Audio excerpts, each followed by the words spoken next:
folie de la prédication, c'est le refus des hommes de recevoir la sagesse de Dieu. Comme les hommes ont refusé la sagesse, Dieu nous a donné sa folie. Qu'est-ce que cela veut dire, la folie de la prédication? La folie de la prédication, c'est ce qu'on appelle l'évangile. Alléluia. L'évangile est la folie de la prédication. C'est quoi la folie? La folie est une réalité qui dépasse la raison. Vous savez, la raison, c'est le jugement qui est porté et qui pousse l'homme à certifier que cela est juste. C'est le jugement que Dieu a mis en l'homme pour savoir discerner ce qui est bien et ce qui n'est pas bien. Mais lorsqu'on parle de la folie, on sort de la raison. On n'a plus cette capacité de discerner le bien et le mal.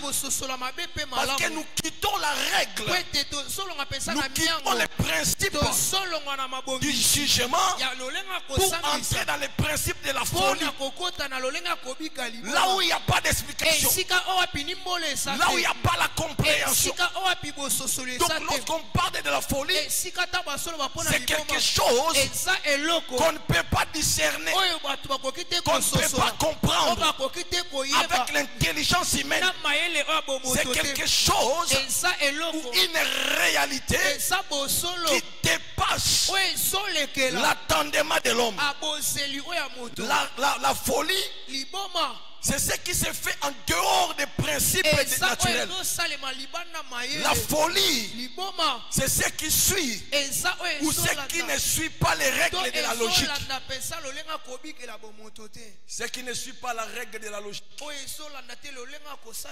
Parce que Dieu a établi des principes de fonctionnement des choses qu'il a créées.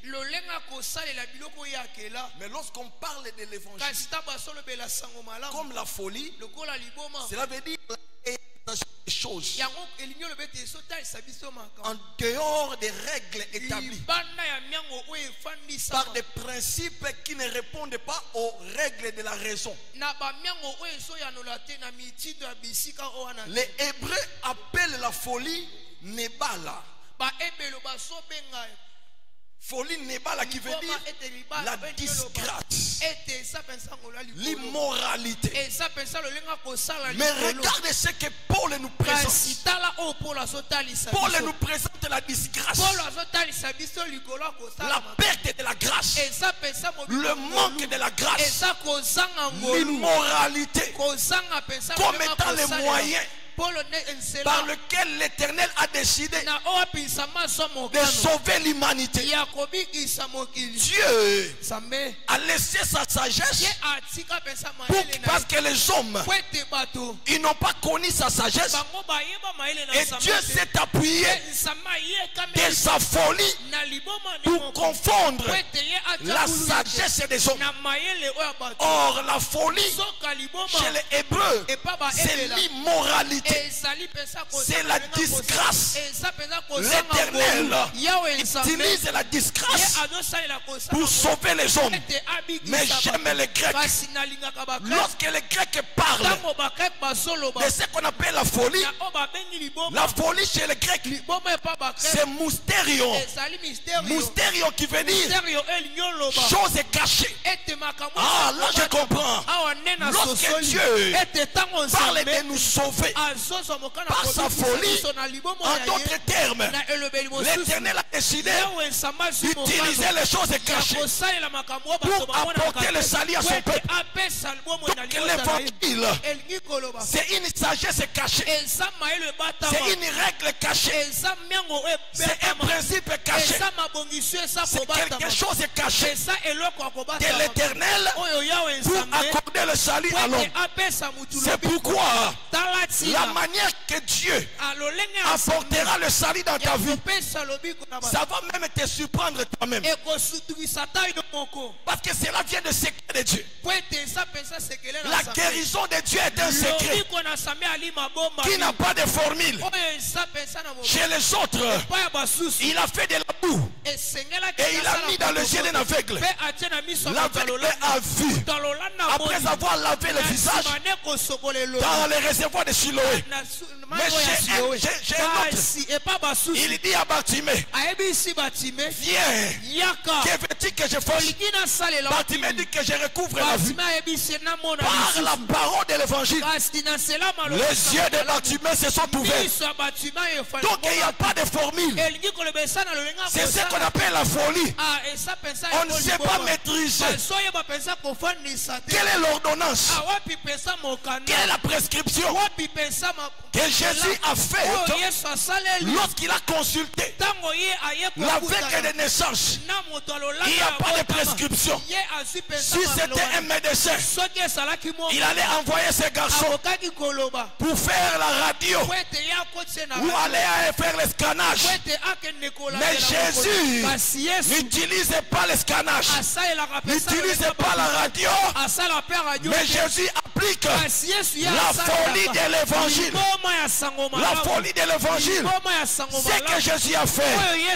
Aucun médecin ne peut l'expliquer. Aucun médecin ne peut l'expliquer. Aucune université peut nous donner l'explication de la formule de Christ.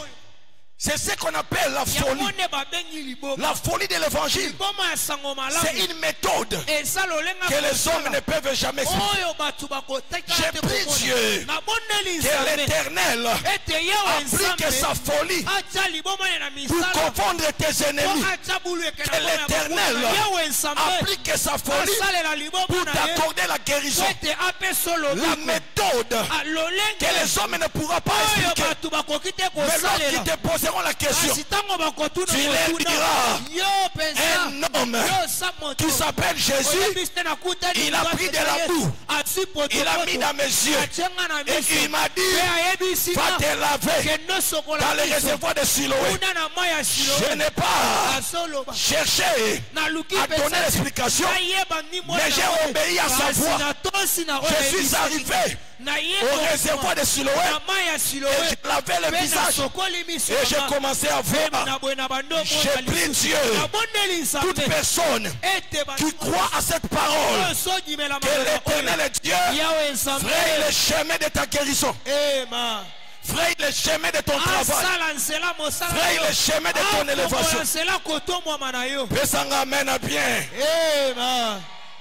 Alléluia. Bien aimé, la folie, c'est le langage de l'évangile. C'est le langage de l'évangile.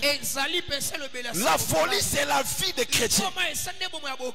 Bien aimé, si à la première création, l'Éternel a utilisé la raison, mais pour la récréation, l'Éternel a utilisé sa folie.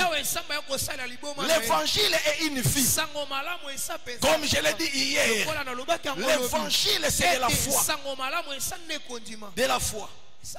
Alléluia. Amen. Tout enfant de Dieu doit mener, doit marcher selon l'évangile. Alléluia. Amen. L'évangile c'est la vie des chrétiens. C'est pourquoi la Bible dit, le juste vivra par la foi. En d'autres termes, le juste marchera par l'évangile. Parce que l'évangile c'est la vie de Jésus. Alléluia. Bien aimé dans le Seigneur, et nous devions savoir que sans l'évangile, le peuple de Dieu ne peut pas retrouver la dimension du salut. Et je l'ai dit, je le répète, que la folie de l'évangile, c'est de faire des choses qui sont au-delà de l'attendement des hommes. Et c'est pourquoi Dieu le Père, il a décidé d'envoyer son fils sur la terre, portant la chair, d'accepter d'être humilié, d'accepter d'être terrassé, cloué à la croix, comme une bête, comme un animal. Et dans ces choses-là, c'est là où nous retrouvons le salut. C'est dans ces choses-là, c'est là où nous retrouvons notre délivrance. Je n'arrive pas à comprendre. Je n'arrive pas à comprendre comment se fait-il qu'une personne est malade, mais la Bible me dit par ces meurtrissures nous sommes guéris. Comment les meurtrissures peuvent apporter la guérison? C'est ça la folie de l'évangile. Lorsque les médecins te donneront les médicaments, mais les chrétiens, l'évangile te présentera les meurtrissures de Jésus. C'est ça la différence. Avec le médicament, il y a la raison. Mais avec les meurtrissures, il n'y a pas de raison. C'est vraiment une folie. C'est quoi les meurtrissures? Les meurtrissures, c'est la cicatrisation des blessures de Christ. Nous ne sommes pas guéris par les plaies, mais nous sommes guéris par la cicatrisation. La cicatrisation définit la fin de la blessure. Donc comme les blessures se sont cicatrisées, la Bible nous dit de la même manière aussi, toute personne est malade qui croit que les meurtrissures de Jésus ont été témoignées, il reçoit aussi la guérison de sa maladie. Alléluia. Amen. La folie de l'évangile. Est-ce que je peux monter? Est-ce que je peux monter? Est-ce que quelqu'un est attentif? J'ai posé le fondement, tu as compris. Lorsqu'on parle de la folie de l'évangile, c'est ce qui est au-delà de l'attendement des hommes. Écoute ce que Dieu dit. Car puisque le monde, avec sa sagesse, n'a point connu Dieu, dans sa sagesse, dans la sagesse de Dieu, il a plu à Dieu. Sauver le monde par la folie, ça vient de plaisir de l'Éternel. Il a plu à Dieu de sauver le monde par sa folie. Et c'est ce qu'on appelle l'évangile. Une folie. Pourquoi? Parce que écoute ce qui se passe. La Bible dit Jésus est monté à la croix et il est mort à la croix. Mais regardez ce que le Père nous déclare. La mort de Jésus nous transmet la vie. Comment quelqu'un qui est mort, il est déclaré vainqueur? Ça dit même les intelligents ne l'expliquent pas. Comment quelqu'un qu'on a dépouillé les vêtements, on l'a frappé, mais il est déclaré vainqueur. Pourquoi? Écoute-moi très bien. Parce que c'est lui qui est l'acteur. Il est lui-même aussi l'arbitre. Donc les principes, les règles qui régissent le système de la croix viennent du jugement de la personne qui est à la croix. Donc lui-même à la croix, il a présenté les règles. Quelles sont ces règles? Si vous me déshabillez, vous habillez l'humanité. Si vous me frappez, vous libérez l'humanité. Si vous me tuez, vous ressuscitez l'humanité. Si vous me donnez des chiffres, vous donnez la paix à l'humanité. La règle est présentée par lui-même qui est la terre. Lui-même est aussi l'arbitre. C'est pourquoi malheur à Satan qui croyait avoir la victoire sur Jésus puisse on l'a déshabillé. La Bible déclare son habillement est devenu le revêtement des chrétiens. C'est pourquoi Paul déclare revêtons Christ. Revêtons Christ. Parce que lui-même s'est déshabillé pour que nous nous soyons revêtus. Satan avait pris la capacité. Pourquoi? Parce que Adam, déshabillé, il a connu sa nudité. Personne n'était capable de donner à Adam le véritable vêtement. Mais Dieu lui-même a tué un animal. Oh, l'animal est tué. Mais dès que l'image de l'homme qu'on appelle l'évangile, parce que lui maintenant, il est venu, il a accepté d'être déshabillé pour qu'Adam soit habillé. Est-ce que je parle à quelqu'un? L'évangile, c'est l'habillement de Jésus pour couvrir ta nudité. C'est le revêtement de Jésus pour couvrir ta nudité. Est-ce que je peux avancer? Amen. Écoute, la bénédiction ne dépend pas seulement de l'identité, mais la bénédiction dépend aussi des vêtements. Parce que si le Père ne constate pas le vêtement, il ne te bénira pas. Là je comprends. Isaac ne peut pas bénir Jacob s'il ne voit pas le vêtement. Le problème, ce n'est pas l'identité d'Esaü, mais le problème, c'est le vêtement. Il a dit lui-même, j'entends la voix. La voix, c'est la voix d'Esaü et de Jacob. La voix, c'est la voix de Jacob. Mais lorsque je touche le vêtement, c'est le vêtement d'Esaü. Oh, Jacob s'est trompé. Isaac, pardon, s'est trompé. Le vêtement qu'il a touché, ce n'était pas le vêtement d'Esaü. Ce n'était pas Esaü. Alléluia. Lorsqu'il a touché, il n'a pas touché la peau d'Esaü, mais il a touché la peau de Jésus. Parce que l'animal qui était tué, ce n'était pas Esaü. On a tué un animal domestique. C'est la peau de cet animal que Jacob a utilisé pour être comme Esaü. Or l'animal tué n'est pas Esaü. L'animal tué, c'est la préfiguration. C'est la préfiguration de Christ qui a été pris dans les troupeaux de Jacob comme un animal domestique. Jacob a porté le vêtement de Jésus. Alléluia. Amen. Pour que son père Isaac puisse le bénir. Et c'est pourquoi la Bible déclare: revêtons-nous de Christ. Nous de même aussi. Si tu te revêts de Christ, le Père Céleste te bénira.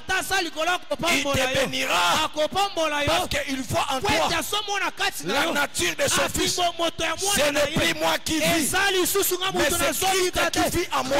C'est ça le méchant de l'évangile. J'ai pris Dieu que tu portes la nature de Jésus. Que tu portes la nature de Jésus. Ils viendront la nuit. Ils ne te verront pas, mais ils verront Jésus sur ton lit. Ils vont te combattre. Il ne te combattra pas, mais ils vont combattre Jésus. C'est pourquoi malheur à Saul, Saul qui persécute le Christ. Il tuait des chrétiens, mais Jésus lui est apparu. Jésus dit à Paul, il dit à Saul, pourquoi me persécute? Mais Saul ne persécute pas Jésus. Il touche des chrétiens. Mais un chrétien, c'est celui qui porte Jésus. Lorsqu'on te fait souffrir, on fait souffrir Jésus. Je lève ma main droite et je déclare que le Seigneur Jésus porte ta souffrance. Est-ce qu'on peut acclamer le Seigneur? Bien-aimé, la folie de l'évangile, c'est le moyen par lequel nous sommes sauvés. Je vais atterrir parce que nous allons beaucoup prier. La Bible déclare il y eut guerre entre la Syrie et Samarie. La Bible dit le roi de la Syrie, Ben-Hadad, a eu la victoire sur le Samarie. Et il a imposé son règne sur la Samarie. Et la Bible dit Samarie était dans la sécheresse. Pendant que Samarie était dans la sécheresse, les femmes commençaient même à bouffer, à manger leurs enfants. Mais écoute le mystère de l'évangile. La Bible déclare un jour, le prophète Élisée s'est levé. Il déclare une prophétie. Il dit ceci. Écoutez la parole de l'Éternel. Demain, à cette heure, on aura une mesure de fleur de farine pour un cycle et 2 mesures d'orge pour un cycle à la porte de Samarie. Alléluia. Amen.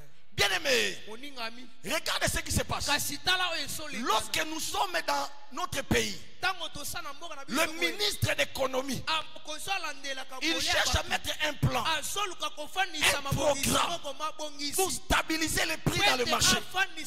Mais jusqu'à aujourd'hui, les prix sur le marché ne sont pas stables. Les dollars ne se stabilisent pas. Mais je connais la folie de l'évangile qui agit au-delà même des règles économiques. Ceux qui ont fait l'économie, ils étudient les règles et les principes pour faire baisser les prix. Mais lorsqu'on est dans l'évangile, les prix ne s'abaissent pas par les principes économiques, mais par la folie. Un prophète s'est levé. Il dit demain, à cette même heure, ce n'est pas le problème de semer ou de moissonner. Ce n'est pas le problème d'exploiter. Ce n'est pas le problème de l'import-export. Ce n'est pas le problème d'avoir les minéraux, d'avoir l'or ou les diamants. Ce n'est pas le problème de chercher à vendre ou à acheter. Mais c'est la parole qui sort de la bouche des noms de Dieu. Il défie les règles économiques. Il défie les principes économiques. Il dit demain, à cette heure, il y aura baisse de prix sur le marché. Folie. Alléluia. Amen. Prince Arpo, akena wenza badading. Aibisi oma bazoteka ba fufu. Abi lobby. Omoni kola fufu combien? Baby c'est 2000 francs. Abi lobby. Et kola fufu comme 100 francs.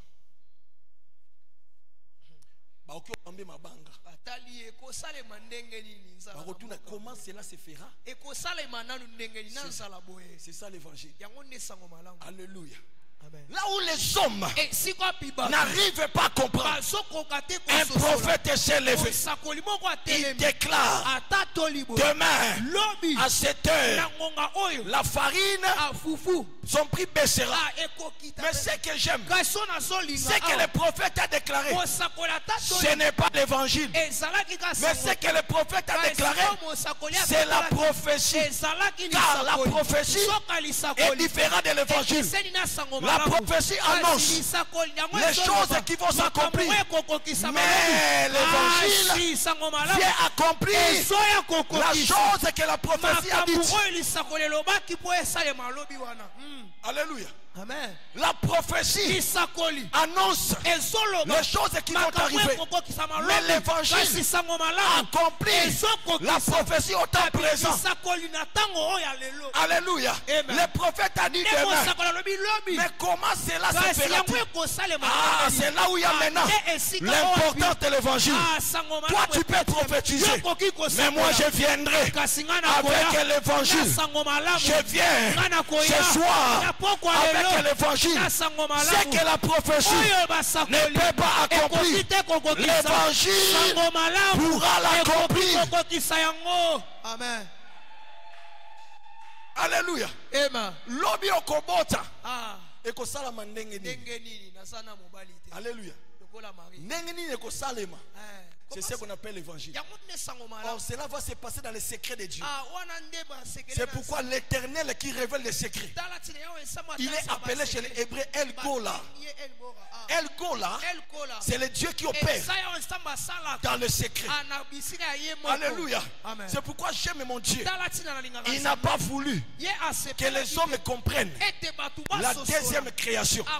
Parce que la première création, les anges pouvaient aussi voir comment il a donné la forme à l'homme par la poussière. Mais à la deuxième création, il est entré sous la terre. Personne ne voyait. Alléluia. Je lève ma main droite, je déclare ton élévation. Les sorciers ne pourront jamais comprendre. Ton mariage, les sorciers ne pourront jamais comprendre. Parce que Dieu va opérer dans les secrets. Je lève ma main droite, je déclare le Dieu qu'on appelle El Gola, celui qui opère dans les secrets. Il va préparer ton élévation dans les secrets. Il va préparer ton mariage dans les secrets. Il va préparer ton voyage dans les secrets. Si tu me dis Amen, l'opération de Dieu commence. Alléluia. Il est le Dieu des secrets. La prophétie était là. Le prophète Élisée, il n'est pas le moindre. Il est le fils d'Élie. Il déclare demain la farine va perdre son prix. Mais comment cela peut s'accomplir? Ça ce n'est plus le problème d'Élisée. Ce n'est plus le problème de la prophétie. Là maintenant, c'est le problème de l'évangile. Alléluia. Est-ce que je peux avancer? J'aime une chose. La Bible déclare qu'à la porte de Samarie, il y avait quelqu'un qu'on appelait celui qui était la personne de confiance du roi de Samarie, l'officier de confiance. La Bible l'appelle l'officier sur la main duquel s'appuyait les rois. L'officier sur la main duquel s'appuyait les rois. Cela veut dire cet homme, il était l'horloge du salut de Samarie. Il était l'âne chargé de renseignements de ces rois. Cet homme qu'on appelle officier sur la main duquel s'appuyait les rois, il était l'homme de confiance. Il était le conseiller principal, le conseiller proche, le gardien personnel du roi. C'est lui le pilier. Donc le roi ne peut recevoir les informations que de lui. Cet homme lève la voix. Il déclare, sinon, si l'Éternel pouvait ouvrir même les fenêtres des cieux, cela ne pourra jamais s'accomplir. Je prie Dieu que ce que Dieu va faire, même ton père dira à son temps, à son âge, cela ne peut jamais s'accomplir. Les médecins diront, nous avons étudié, nous avons fait la science, mais cette maladie ne peut jamais être guérie. Les économistes diront, il n'a pas de moyens pour construire ce temple. Il va commencer comment? Il n'a pas d'argent. Mais moi je te dirai, l'Éternel Dieu, il est celui qu'on appelle l'évangile. Or l'évangile, c'est la folie des hommes. Il va construire par la folie. Il va guérir par la folie. Il va t'élever par la folie. Il te donnera des enfants par la folie. Il te donnera les mariages par la folie. Il te donnera les ouvertures par la folie. Il te donnera par la folie. Ce n'est pas le problème de calculer. Ce n'est pas le problème de réfléchir. Mais l'Éternel Dieu, il va opérer par la folie de la prédication. Sokolobi amen à bien banda. Alléluia. Alléluia. Vous savez qu'est-ce que cela veut dire Samarie?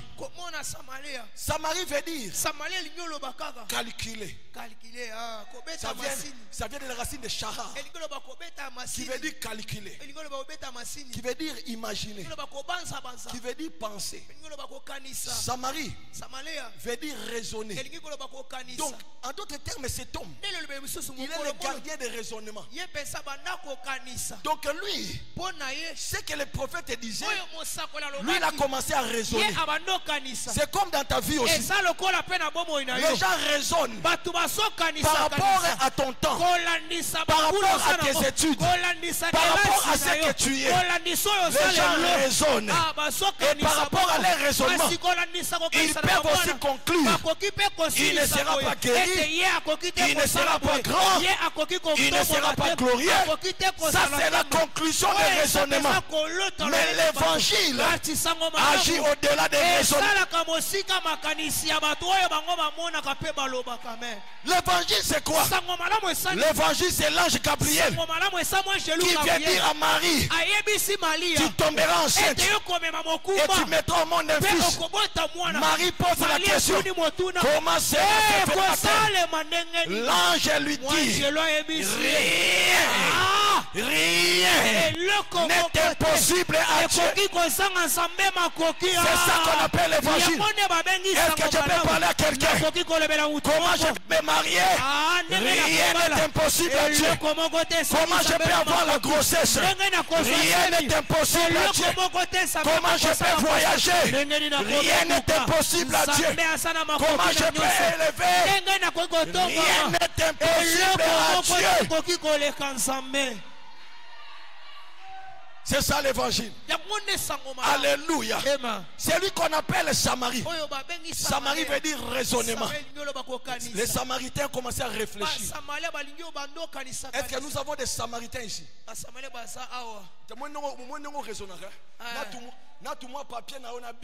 Tu es en train de raisonner. Tu dis, je vais marier en 2025. $1000 il y a salle. $800. Papa, ça ce n'est pas les chrétiens. Ça ce n'est pas les chrétiens. Nous ne sommes pas dans le calcul. Mais nous croyons à la puissance de Dieu. Nous croyons que Dieu opère les choses impossibles. Je lève ma main droite, je déclare que les choses qui dépassent tes calculs soient accomplies par Dieu. Les choses qui dépassent tes pensées soient accomplies par Dieu. Si tu dis amen, c'est toi. Si tu dis amen, c'est toi. Libala naweza na calculité. Kobota naweza na calculité. Komata naweza na calculité. Voyager naweza na calculité. Kobika naweza na calculité. Kobota na yo eza na calculité. Sanga milolo. Est-ce que je peux encore monter? Est-ce que je peux encore monter? Bien même que cela veut dire, bien même que le mot Samarie veut dire le raisonnement, mais Samarie veut dire aussi prendre soin, sauver la vie. Donc les hommes croient que c'est par les raisonnements qu'ils peuvent prendre soin de leur vie. Mais oh Dieu, ce n'est pas par ton raisonnement, mais c'est par la puissance de Dieu qu'il prendra soin de toi. Parce que Samarie veut dire les soins de l'homme seront pris en charge par le raisonnement. Alléluia. Mais cet homme à qui le roi a mis toute sa confiance, cet homme était à la porte. Il était à la porte de Samarie. C'est là où il siégeait. C'est là où il était. Il était comme un gardien. Il regardait les entrées et il regardait les sorties. Il a déclaré ce que le prophète a dit ne pourra jamais s'accomplir. Or, il a oublié qu'à la porte de Samarie, il y a un autre gardien qui est plus grand, mais qui est invisible. Lui, il est le véritable gardien. Lui, il est la porte. C'est lui la porte de Samarie. Ah, là je comprends. Pour définir la gloire de Dieu comme gardien de Samarie, Dieu a placé 4 lépreux. 4 lépreux. Alléluia. Amen. Il y a un homme à qui le roi met toute sa confiance. Il y a 4 lépreux que le roi a chassés. Mais ce que j'aime, écoute, le problème ce n'est pas les lépreux, mais le problème c'est le chiffre qui vient avant les lépreux. Non, s'ils étaient au moins, si c'était un lépreux, je pouvais comprendre. Si au moins c'était 2 lépreux, je pouvais comprendre. Si c'était 3, je pouvais comprendre. Mais la Bible a dit à la porte de Samarie, il y avait 4 lépreux. J'aime le chiffre 4. Le problème est que ces lépreux étaient malades. Mais ce n'est pas le problème d'être lépreux, mais c'est le problème d'être 4 lépreux. Pourquoi? Parce que le chiffre 4, c'est le chiffre de l'évangile. Parce que l'évangile, c'est le témoignage de Jésus. Jésus a été témoigné par ces 4 apôtres. Matthieu a témoigné, Marc a témoigné, Luc a témoigné et Jean a témoigné. Donc être 4, cela veut dire être porteur de l'évangile. Est-ce que je peux encore monter? J'aime les lépreux. Le mot lépreux en hébreu c'est tchara. Tchara veut dire la justice de celui qui est la tête. Donc tchara, 2 lettres hébraïques, tchadé plus resh. Donc la justice de celui qui est la tête. La justice de Dieu accomplie par celui qui est la tête. Or, qui est la tête de l'église? C'est Jésus. Donc être lépreux, c'est vivre l'accomplissement de la justice de Dieu par Jésus. Amen. C'est pourquoi tous les lépreux qui ont rencontré Jésus, ils ont été guéris par la justice de Jésus. Alléluia. Parce que la lèpre représente la justice de Jésus. Alléluia. Donc ces 4 lépreux étaient l'image de l'évangile. Tu vas comprendre comment est-ce qu'ils sont les 4 sont l'image de l'évangile. La Bible dit, pendant que le prophète a donné la prophétie, son problème est fini. Maintenant l'évangile entre en action. C'est pourquoi Jésus a dit, la loi et les prophètes parlent de mon action. On sait que Jésus a fait, ce n'est pas la prophétie, mais c'est l'évangile. C'est pourquoi à la croix, Jésus a déclaré tout est accompli. Jésus n'a pas dit tout s'accomplira, mais Jésus a dit tout est accompli. S'il avait dit tout s'accomplira, c'est la prophétie. Mais s'il dit tout est accompli, c'est l'évangile. J'ai pris Dieu que tu entres dans la dimension de l'évangile, quitte la dimension de prophétie, entre la dimension de l'évangile. Est-ce que je peux te provoquer? Écoute, la prophétie ne sauve pas. La prophétie ne sauve pas. La prophétie ne donne pas la victoire. Mais l'évangile sauve. L'évangile donne la victoire. Est-ce que je peux monter? La Bible dit dans l'Apocalypse, il y que Michael contre les dragons. Mais la Bible déclare, ils l'ont vaincu. Pas par la parole de la prophétie, mais ils l'ont vaincu à cause du sang de l'agneau et des paroles de leur témoignage. Ils n'ont pas vaincu par la prophétie, mais ils ont vaincu par l'évangile. Je lève ma droite. Que l'évangile soit l'âme de ta victoire. Amen. Alléluia. Amen. Il y a un moment où on a la prophétie. Il y a un moment où on a okufa. Si on a un moment où on a okufa. Ngana webi soke na évangile bakufa pona nga. Soba. Alléluia. Amen. Soko somo na accident. Na webi soke évangile ça déjà accident pona nga. Amen. Alléluia. Amen. L'évangile a la capacité d'annuler la prophétie. Pourquoi? Parce que l'évangile c'est une alliance. L'évangile c'est une alliance. Or l'alliance est plus grande. L'alliance est plus grande que la prophétie. Est-ce que tu peux dire amen? Amen. J'ai dit l'alliance est plus forte que la prophétie. Est-ce que tu peux dire amen? Il y a un prophète majeur. Il est allé chercher un roi. C'est le prophète Esaïe. Il dit au roi, prépare ta maison parce que tu vas mourir. Mais l'homme de Dieu, le roi, il a tourné son visage. Il a commencé à rappeler à Dieu l'évangile. L'évangile. J'ai construit l'hôtel. Je fais ceci. J'ai dit au prophète, ce qu'il a fait est plus grand que la prophétie. Rentre là-bas. Va dire, j'ai mis encore ajouté 15 années de plus. Je lève pas mes droites. Je déclare la prophétie qui a été prononcée sur ta vie.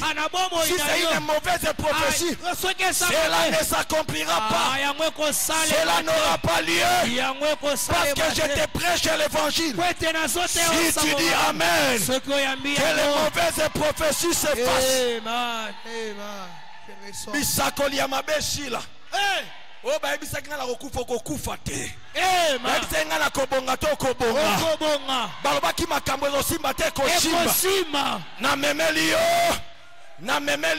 L'évangile. L'antidote de la prophétie. Ce qui prophétie est à poison. Évangile est à solution à poison et à prophétie.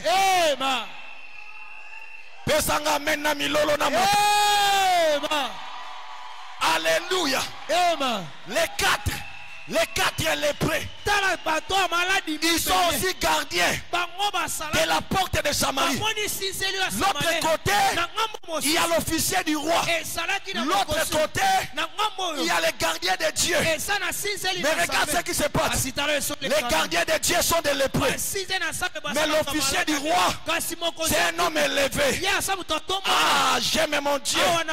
L'Éternel, pour accomplir l'évangile, il n'a pas besoin de l'officier du roi, mais il a besoin de pécheurs. Il a besoin de lépreux. C'est pourquoi il n'a pas cherché l'officier du roi, mais il a cherché les quatre lépreux, parce qu'il répondait au conditionnement, au préalable, aux conditionnalités de l'évangile. Alléluia. Amen. Les quatre lépreux répondaient aux conditions. Au principe de l'évangile. Alléluia. Est-ce que je peux encore monter? Non, on a ma petite. Écoute. Écoute. Yoka. La Bible dit, ils se sont dit, si nous restons ici, nous allons mourir. Si nous allons aussi chez les Syriens, nous allons mourir. Écoute, il y a deux dimensions de la mort. Si je reste dans le monde, je vais mourir. Si aussi je vais vers Dieu, je vais aussi mourir. Si je reste dans le monde, je vais mourir. Si je pars aussi chez Dieu, il va aussi me tuer. Parce que Dieu ne peut pas te recevoir s'il ne te fait pas passer aussi à la mort. Mais ce que j'aime, si je reste dans le monde, j'aurai la mort éternelle. Mais si je pars vers Dieu, je vais mourir et il va me ressusciter.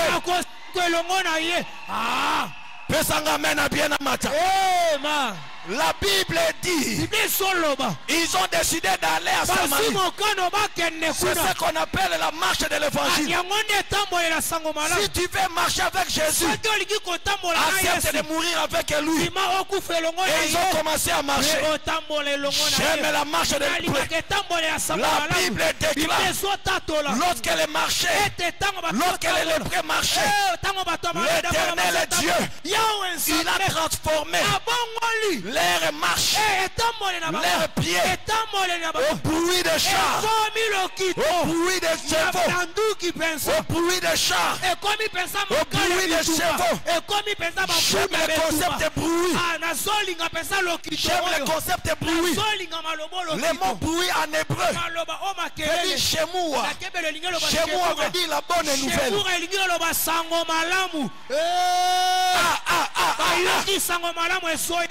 Donc, la marche de l'hébreu, c'était une bonne nouvelle. La marche de l'hébreu, c'était l'évangile.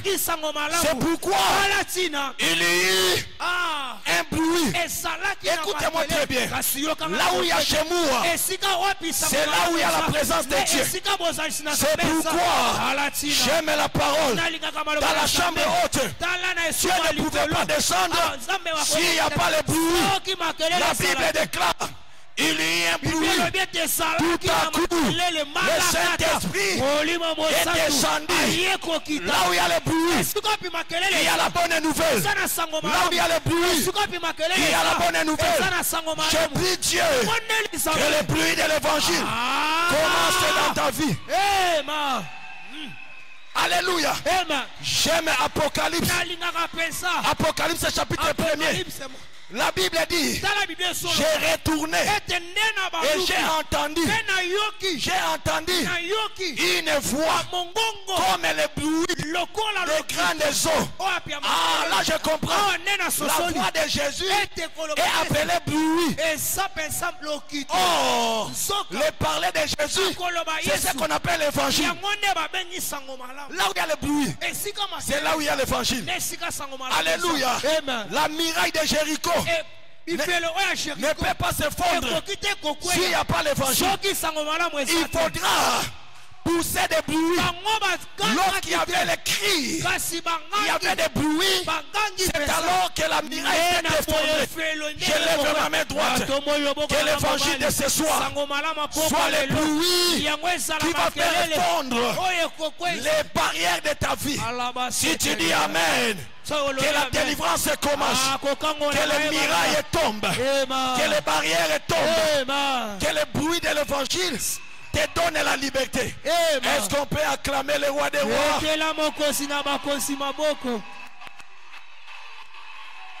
Est-ce que je peux monter? Amen. Est-ce que je peux monter? Tu ne peux pas. Tu ne peux pas être appelé chrétien sans bruit. Est-ce que je peux entrer? C'est pourquoi Nicodème est venu chercher Jésus.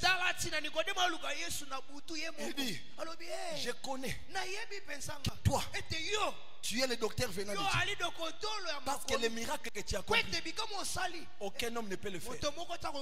Jésus lui dit, si tu n'es né de nouveau, tu n'entreras pas au royaume.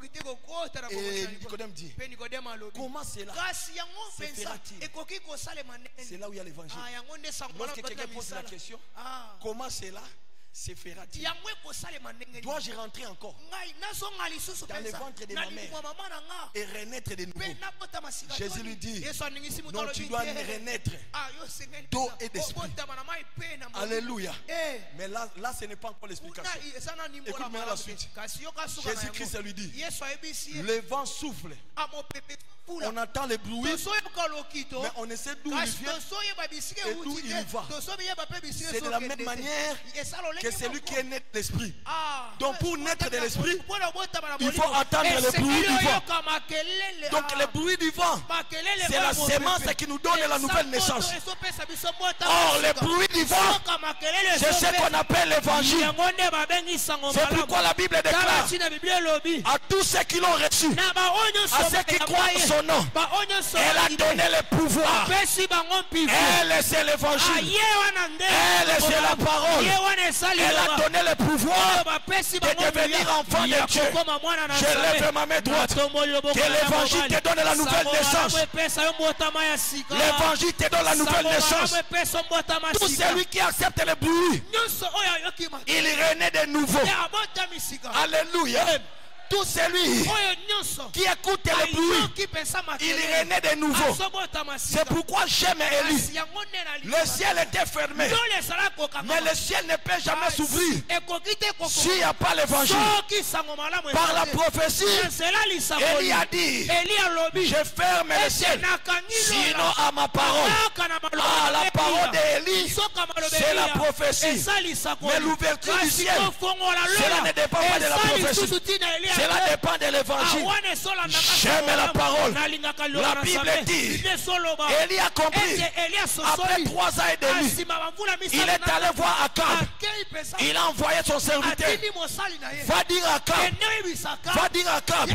je suis en train d'entendre un bruit qui annonce la pluie. Qui annonce la pluie. Or la pluie, c'est la bénédiction. Là où il y a l'évangile, c'est là où il y a la bénédiction. Je lève ma main droite. Je déclare que la parole que tu écoutes t'accorde la bénédiction. Sois béni. Sois béni. Sois béni dans la parole. Sois béni dans le travail. Sois béni. Même dans ton mariage. Même dans tes études. Sois béni dans tes projets. Car le ciel a envoyé le bruit. A envoyé le bruit. Là où il y a le bruit, même les ennemis ne peuvent jamais empêcher le bruit d'atteindre sa vie. Alléluia. Bien aimé, il y a des choses. Les lépreux étaient à la porte et leur marche était le bruit. Pourquoi leur marche faisait sonner le bruit des chars? Alléluia. Or, qui est un char? Un char, c'est tout serviteur de Dieu qui a reçu Jésus. Pourquoi? Parce que lorsque Élie montait, Élisée lui a appelé char d'Israël. Serviteur de Dieu. Donc un char, c'est les anges. Or les anges sont des serviteurs de Dieu. Et toute personne qui est chrétienne, il devient un char capable de faire sonner le bruit. C'est pourquoi j'ai prié Dieu que ta prière soit le bruit dans le cas de tes ennemis. Alléluia. Amen. Que ta prière soit le bruit. Un chrétien ne peut pas prier par sa langue. Mais la langue des chrétiens s'appelle évangile. Est-ce que quelqu'un me comprend? Amen. La langue des chrétiens s'appelle l'évangile. Amen. Alléluia. Amen. Tu sais comment est-ce que tu peux prier? Lorsque tu as l'évangile, la Bible déclare, voici les signes Qui accompagneront? Qui accompagneront? Ceux qui auront cru à mon nom, ils les imposeront les mains aux malades. Les malades seront guéris. À mon nom, ils chasseront les démons. Comment on peut chasser les démons? On chasse les démons par les bruits. Car l'évangile, c'est la puissance de Dieu qui chasse les démons. Alléluia. J'ai pris Dieu que les bruits soient annoncés dans l'église des fleuves de vie. Que les bruits ça ici. Aujourd'hui nous allons faire des bruits. Les bruits de l'évangile. Comme ces jours-là. La Bible dit les lépreux marchaient. Ils sont arrivés à l'entrée de Syrie. Ils ont regardé. Il y avait pris des soldats. Pendant que les lépreux marchaient, les Syriens se sont dit. Ils sont allés s'allier aux Égyptiens pour venir nous attaquer. Nous attendons le bruit d'une grande armée. Le bruit d'une grande armée. J'aime Psaume 68, le refrain 11. Est-ce que maman Bazar? Maman Bazar. Maman sont ici. Comment Psaume 68, refrain 11? Maman. La Bible dit ceci.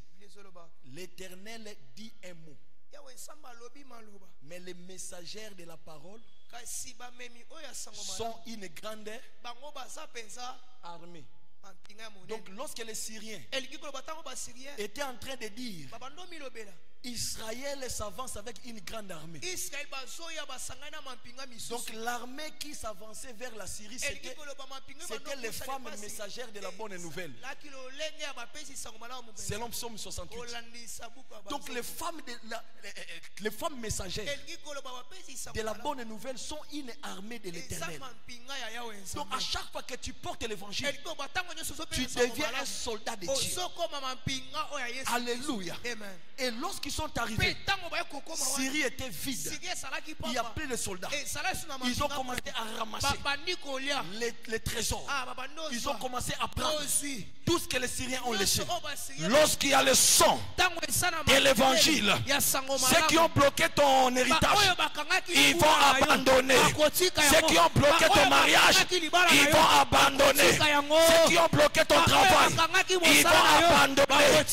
Tu arriveras, tu trouveras ton mariage sans ton ennemi, ton argent sans ton ennemi. Je lève ma main droite, je déclare tout celui qui a bloqué ton mariage, que ton mariage soit libéré, que ton argent soit libéré, que ton travail soit libéré, que ton élévation soit libérée, que ton succès soit libéré, que ta maternité soit libérée, que ta guérison soit libérée. Tout ce que l'ennemi a bloqué, je le libère par l'évangile. Que les bruits soient retentis en ce lieu et que tes ennemis commencent à fuir. Babandokima, Bapanzana, Napanzi Banguna Nayo, Napanzi Benemi Nayo, Napanzi Bandokia quartier, Napanzi Bandokia famille. Tout celui qui est ton ennemi, que l'évangile puisse le disperser.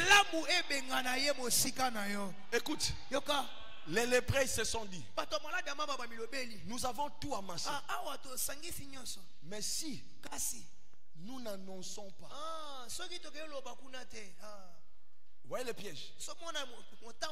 Un enfant de Dieu qui a bénéficié de l'évangile, mais s'il ne l'annonce pas, il n'a pas accompli la mission. Alléluia. Les lépreux se sont dit, nous avons récupéré tout ce dont nous avons besoin. Mais nous avons aussi nos frères qui sont dans la famine. Nous devions leur apporter la bonne nouvelle. Alléluia. Nous devons leur apporter la bonne. Lorsqu'on parle de l'évangile, on sous-entend aussi l'évangélisation. Donc lorsque toi tu reçois les retombées de l'évangile, c'est pour que tu fasses l'évangélisation. Lorsqu'ils ont reçu les trésors, la Bible dit ils se sont tournés pour aller annoncer la bonne nouvelle en Syrie. Pardon, en Samarie. Et le roi a annoncé. Et la Bible dit le même jour, les Juifs, les Israéliens, les Samaritains sont entrés. Ils ont récupéré tous leurs trésors. Et il y a eu changement de l'économie. Les prix de la farine a baissé. Et qu'est-ce qui se passe? La Bible dit par ces mouvements, la population, le peuple, ils ont marché sur l'officier. Parce qu'Élisée lui avait dit, tu verras ces choses mais tu ne bénéficieras pas. Écoute-moi très bien. Celui qui ne croit pas à l'évangile, il verra l'évangile s'accomplir, mais il ne bénéficiera pas de l'évangile. Est-ce que quelqu'un peut me dire amen? Amen. Alléluia. L'évangile, c'est la parole de notre temps. Aujourd'hui, je vais encore dire ça d'une autre manière. On n'a pas besoin de prophètes. Est-ce que je peux... Cette dimanche, on n'a pas besoin de prophètes. Parce que qu'est-ce que le prophète va faire? Parce que le prophète de l'Ancien Testament est différent des prophètes de la Nouvelle Alliance. Dans l'Ancien Testament, ils annonçaient l'évangile qui doit s'accomplir. Mais dans la Nouvelle Alliance, un prophète, il est devenu docteur, il est devenu évangéliste, il est aussi prophète. Mais sa mission, c'est maintenant de faire les protocoles de l'évangile. Un prophète, c'est un protocole de l'évangile. Un docteur, c'est un protocole de l'évangile. Alléluia. C'est pourquoi dans l'Ancien Testament, Élie pouvait faire les miracles. Mais lorsque Jésus est venu, Jean-Baptiste ne pouvait pas faire les miracles parce que l'évangile lui-même qui accomplit les miracles était là. Mais regarde ce que Jésus dit. De tous les hommes qui sont nés d'une femme, il n'y a pas le plus grand prophète que Jean-Baptiste. Mais Jean-Baptiste n'a pas accompli les miracles, mais il a présenté l'évangile qui accomplit les miracles.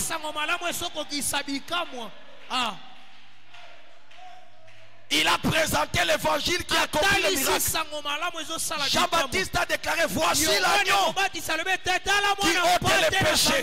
Le prophète de ce temps présentait Jésus. Les docteurs de ce temps doivent présenter Jésus. Les pasteurs de ce temps doivent présenter Jésus. Les évangélistes doivent présenter Jésus. Les apôtres doivent présenter Jésus. Pourquoi? Parce que sans Jésus il n'y a pas de miracle. Sans Jésus, il n'y a pas de conversion. Sans Jésus, il n'y a pas de délivrance. Sans Jésus, il n'y a pas d'élévation.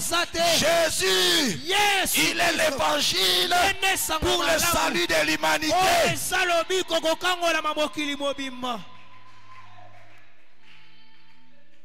Je n'ai pas besoin d'un prophète qui me présente son nom. Moi, c'est tel. Moi c'est elle. On n'a pas besoin de ton nom. Nous avons besoin d'un seul nom. Acte 4:12. Il n'y a aucun autre nom dans le ciel, sur la terre et sous la terre par lequel nous sommes sauvés. Je te présente l'évangile Jésus. Je te présente l'évangile Jésus. Tu auras la guérison par l'évangile Jésus. Tu te marieras par l'évangile Jésus. Tu auras la guérison par l'évangile Jésus. Tu vas percer par l'évangile Jésus. Si tu dis amen, mets-toi debout, commence à acclamer le Seigneur.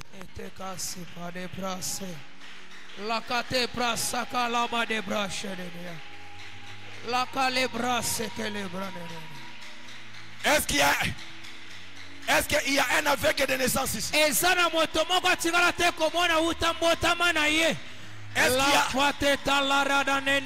y a un aveugle de naissance? On lui pose la question. Comment tu arrives à voir?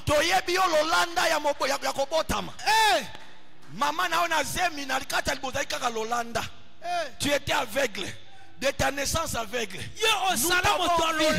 Tu grandissais aveugle. Jusqu'à cet âge tu es aveugle. Mais comment tu vois? L'aveugle est l'ergueil. Moi aussi je ne sais pas. C'est ça l'évangile. Moi aussi.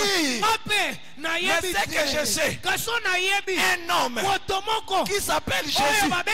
Il a pris de la boue. Il a mis dans mes yeux. Et il m'a envoyé. Ah! Je me pose la question. Comment l'aveugle de naissance il a retrouvé le chemin pour arriver jusqu'à Silo? Ah, là je comprends. L'évangile, c'est la parole qui nous montre le chemin. Pourquoi? Parce que l'évangile c'est Jésus.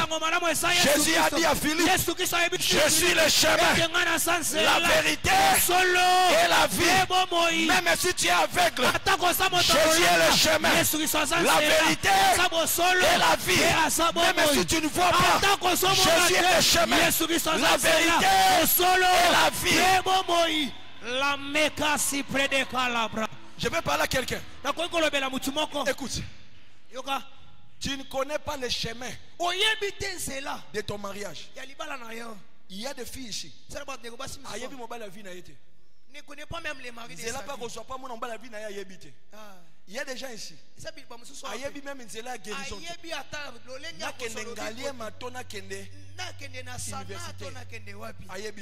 ne connais pas comment faire. Alléluia. Amen. Vous savez, lorsque tu es dans l'embarras du choix de chemin,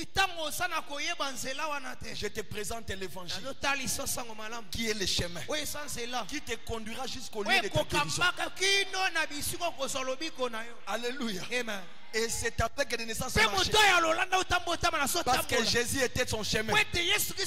Jésus avait déjà dit, il n'a pas besoin namona namona te mengana sina yoki ayebisinga nakende lokola lobi nakende liloba na ye atakate sa parole me suffit quand je vais passer même si je me connais pas l'endroit yemo kokomisanga. La marche de l'évangile, c'est la marche d'Abraham. Dieu dit à Abraham, quitte ton pays, ta parenté, va dans le pays